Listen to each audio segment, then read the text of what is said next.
no love lost between Baker Mayfield and the Browns. Remember when Cleveland about a couple of days ago said, we want Deshaun Watson, we're going to talk to him? Well, Baker Mayfield took that to heart as maybe the straw that broke the camel's back. He asked for a trade, and even to my Colts, if I'm not extremely excited about that. And the Browns said no. There is talks that Baker Mayfield has told the Browns he does not think this relationship can be mended, and I don't blame him. But speaking of blame, Aaron, who do you blame more here? And I think I blame both parties a little bit. Baker for acting like a little drama queen, and the Browns for just saying, screw our franchise quarterback, no matter what happened with Deshaun Watson. I think Browns, like Danilowski said on ESPN, they better have a plan B or plan C, because Baker is no longer your guy. If anything, I think Baker would be the guy to sit out, like honestly, if they don't trade this dude. If Baker sits out for 1 year, it's career suicide. 100%. It's career suicide. Look, you're looking for people to blame. I hate this notion that, we've had to find somebody to blame. Here's the situation. The Cleveland Browns are an organization who feels like they're on the cusp of winning. And based on evidence that was provided by Baker Mayfield last year, he's not the guy that's going to do it. So they need to make the decisions that are in the best interest of their franchise, and that includes upgrading the quarterback position. In this day and age, or in any day and age in sports, quality quarterbacks are going to get replaced. Jared Goff got a team to a Super Bowl, and he was promptly replaced by Matt Stafford, who eventually won the Super Bowl. But the fact of the matter is I don't like this notion of the word. I don't like the word franchise quarterback. Because to me, a franchise quarterback is someone that you would never, in their prime, would even consider listening to offers. And I know that that's hypocritical against teams like guys like Aaron Rodgers and Russell Wilson, who were just involved in trades and also in trades, were involved in trade discussions.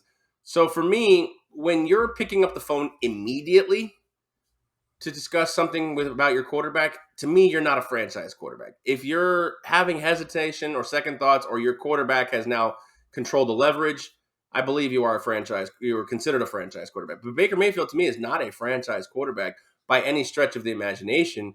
And I think it's in the best interest of the Cleveland Browns to move on and continue to maybe go for Matt Ryan if Deshaun Watson ends up in Atlanta. Why do you think there's a stalemate between the two? What would cause Cleveland, if you're that far out on Baker? I'm just wondering, why say, oh, we're not trading you? Why? You still want him to choose the team he goes to? Or it just doesn't make any sense why you would just tell him, oh, screw you. You either screw him or you don't. You either want him or you don't.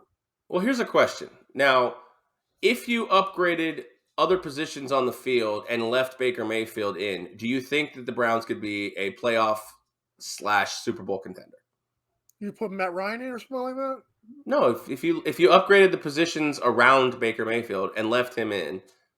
No, because Baker Mayfield. They've made the playoffs. They made the playoffs. Yeah, they made Baker the divisional Mayfield's already proven that he can't perform. But you had people around him. You had Odell Beckham and Jarvis Landry and Austin Hooper and Nick Chubb and a defense. Yeah, and they made the playoffs. And they made the playoffs when all those guys were healthy. And what did they do with the playoffs? They lost to the freaking Super Bowl representative. But you said the playoff contenders. You must win the games against the Chiefs. Of course you are. Top to bottom, the roster's better for the Browns and the Chiefs.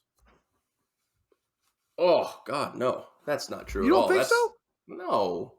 Who the Chiefs have on defense? They have better running back. That's about. Well, they're probably going to lose Tyrann Mathieu, but I think you're not saying clear and we're not saying they're a better team. I don't think that. I don't think that to be true at all. But let's go to the situation here.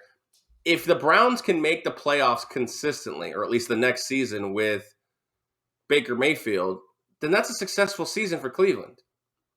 Well, yeah, but to me, the problem that people do with the Browns and the Lions is they have no faith. They say, oh, we made the playoffs because of track history. That's a successful season. But to me, this team is too darn talented to just make the playoffs and maybe win a game.